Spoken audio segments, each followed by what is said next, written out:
Hey everyone, in this video, we're going to talk about the top 5 suburbs for families just on the outside of Indianapolis, so stay tuned.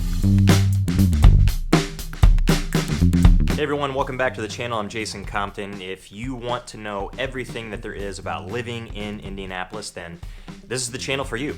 So make sure you subscribe and tap the bell so you're notified every time I do a new video, which is every single Thursday.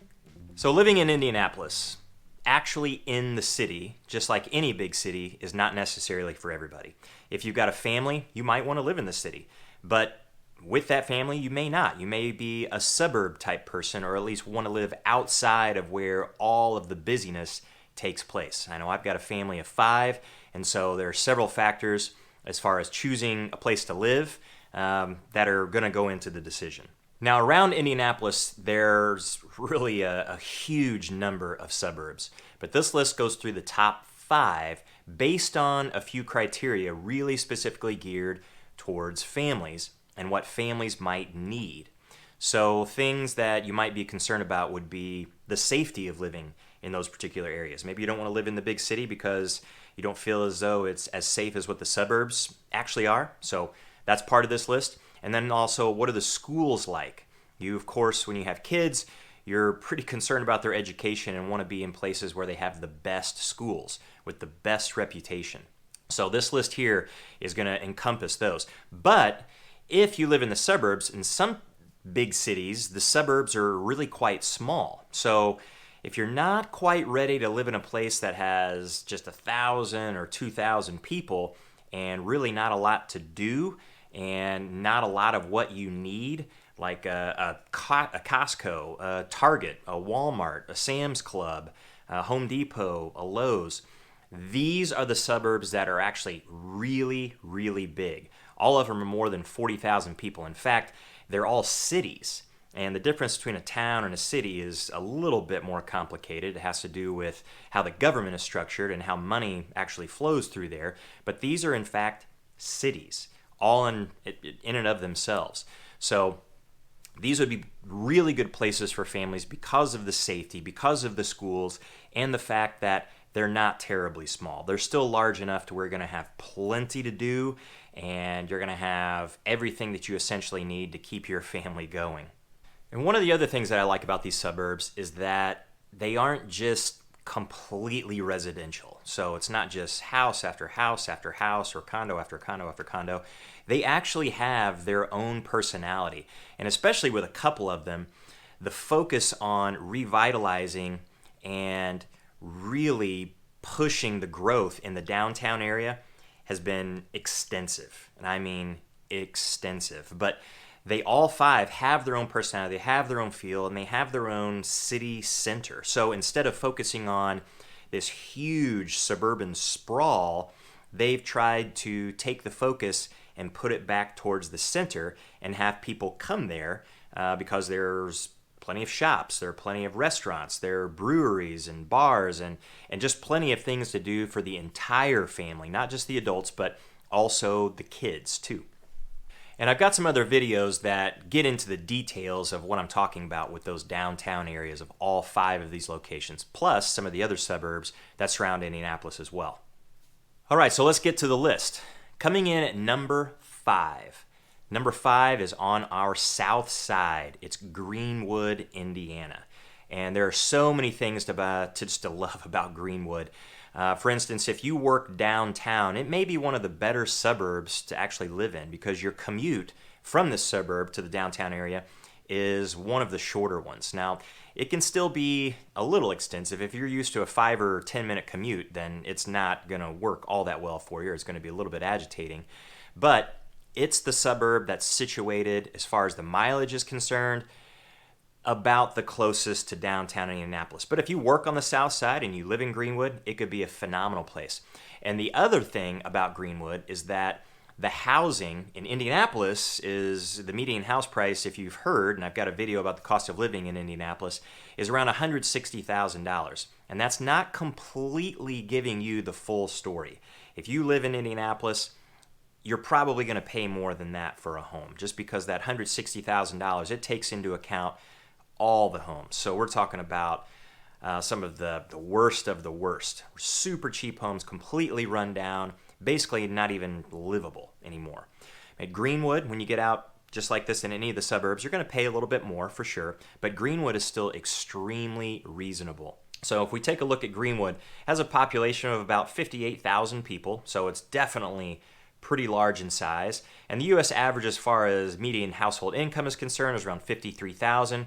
Greenwood's just a little bit above that, but the home prices in Greenwood close to that $250,000 mark on average as far as the median price is concerned. The safety in the schools, graduation rate around 91%, and the violent crime rate about 1.4 per thousand people, and the property crime rate about 30.5 per thousand people as well.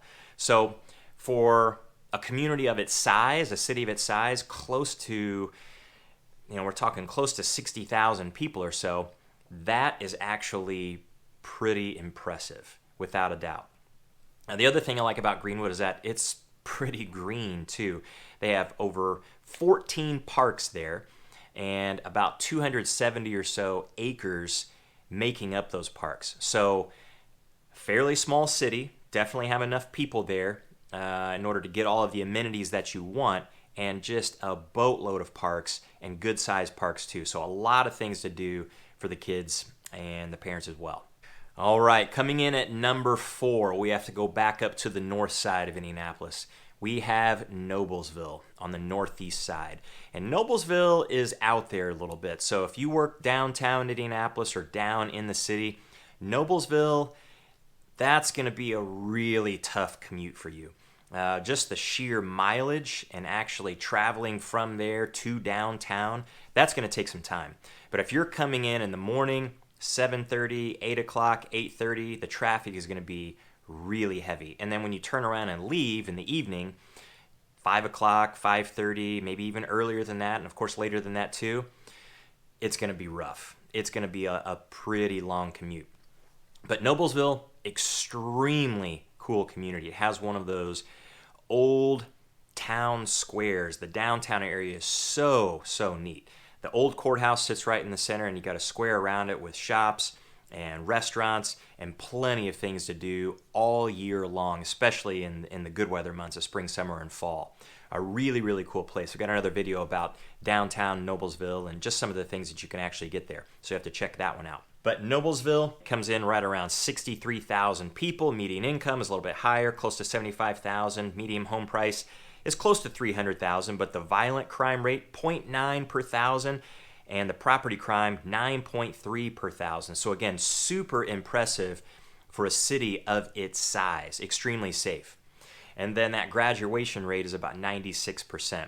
And Noblesville is a cool place. It has fewer parks than what Greenwood has, only 5, but there's a couple more in the works. But those parks are relatively large. And actually all of Noblesville, given that it's further northeast, you can experience a little bit of that city life, but also you're kind of out there a little bit, and you have at least the opportunity to get away from all of the hustle of the city. It's a lot easier to do that in Noblesville than it is some of the other suburbs out there. Plus, one of the other major attractions that Noblesville actually has is Morse Reservoir. It's one of the largest reservoirs in the state, and it's a phenomenal place for boating and fishing and just essentially lake living. And they've got a really nice beach up there that you can go to in the summer and just hang out. So pretty cool lake life up there in Noblesville, and just a unique, very cool spot that's extremely popular with a lot of people who live here. All right, and then coming in at number 3, we're staying up on the north side. In fact, we're staying a little bit out there too. It's Westfield, Indiana. Now, this is a place that is absolutely booming. Tons of new construction going on in the Westfield area. And we're not talking about super cheap homes. These are homes that are, for the most part, pretty large, and the price is starting to push up there as well. It is a phenomenal community, has so much going for it, has Grand Park, which is one of the largest sports parks in the country. So you get a lot of people coming from out of town for baseball tournaments and the like. Plenty going on there, and their downtown scene is also changing. Super old downtown area that's being revitalized, and and things are coming to it and adding a little bit more fun to it. So you've got some restaurants, you've got some shops. It's a pretty unique feel in downtown Westfield, a really cool place to be. But if we take a look at Westfield, population is a little over 40,000 people. The median income is close to $90,000, and the median home price is around $340,000.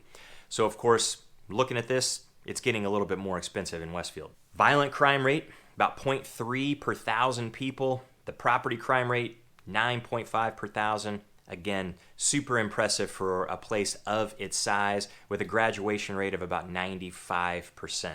So, fantastic schools, really safe community, another super popular place for people who live here and actually are moving to the area. One of the places everyone is interested in for sure.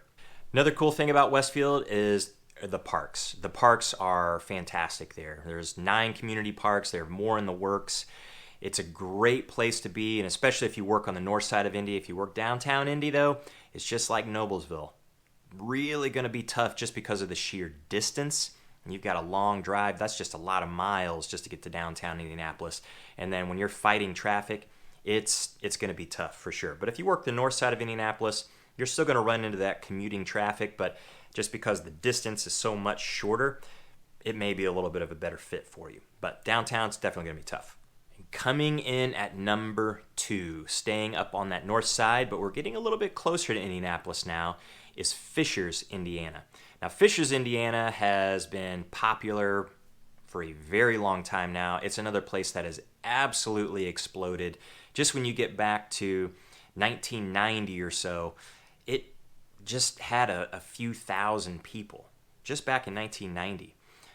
Well under 10,000 people, and now it's up close to 100,000 people here in 2020. So explosive growth rate. It has gotten so incredibly large. Tons of new construction, especially as you go out further east and a little bit to the north. Enormously popular place. So if we take a look at Fishers, we've got a population of a little over 94,000, median income just over 100,000, median home price is approaching that 350,000 mark. Violent crime rate 0.5 per thousand, and the property crime rate 8.7 per thousand. So a city that actually has close to 100,000 people, extremely safe, and then also the schools are phenomenal too and highly ranked. Actually, all of these suburbs are highly ranked up there, very, very high in the state, and that graduation rate is close to 97% or so. And in fact, in Fishers, they have 2 high schools rather than 1. They've gotten so big that they split them into 2 separate ones. And of course, a lot of feeder schools going into those, a lot of elementaries, middle schools, and the like.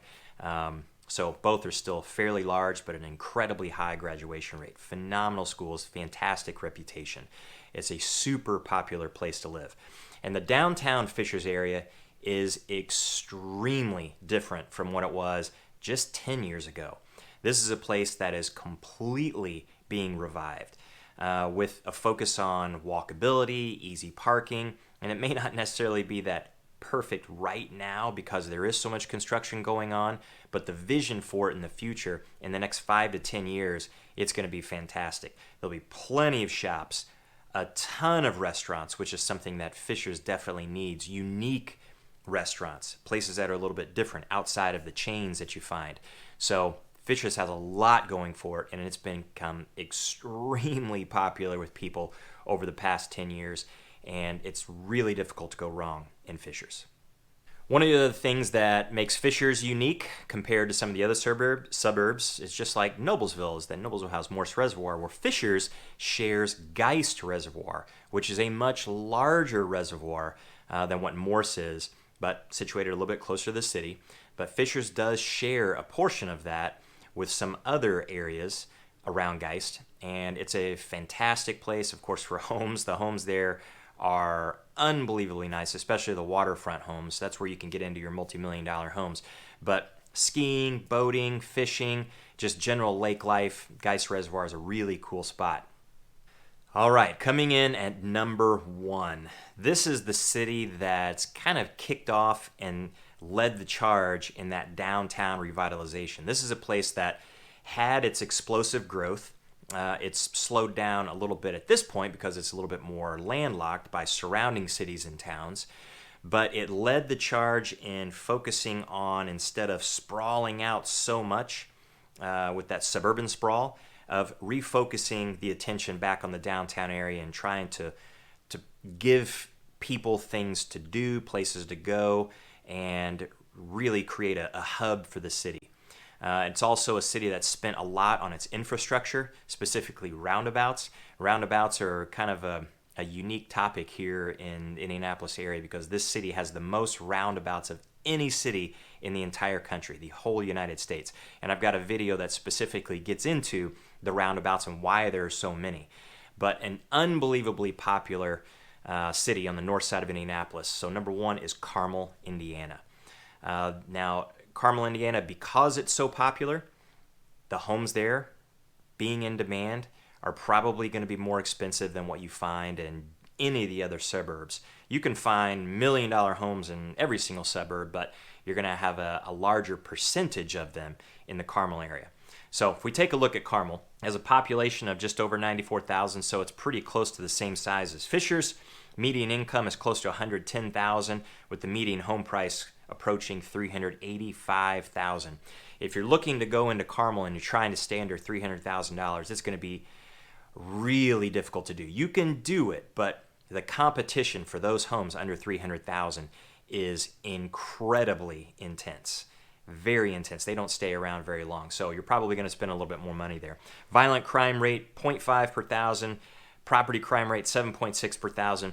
Again, another super impressive place as far as the size of its concern and the safety.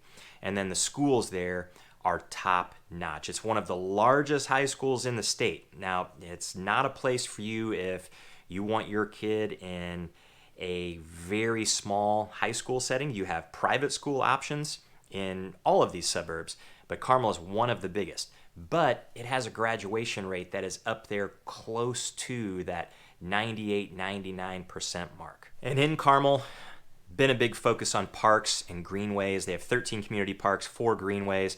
All of it spans more than 500 acres. There's miles and miles and miles of bikeable trails, walkable trails, plenty of things to do in the Arts and Design District, like the Palladium, restaurants, shops, ton of stuff and new development going on in that downtown area. Got another video about that, of course, in the future that'll get into some more of the details, but you can't go wrong really with Carmel, Indiana. It's a phenomenal place to live. It's been loved by Money Magazine, CNN, U.S. News, Carmel, Fishers, both as some of the top places to live in the entire country, not just the Indianapolis area. So there you have it, the top 5 suburbs around Indianapolis for families. Lots of other suburbs out there, and some of the other ones could be a fit for you, but these right here are absolutely phenomenal. Difficult to go wrong. And until the next video, we'll see you later.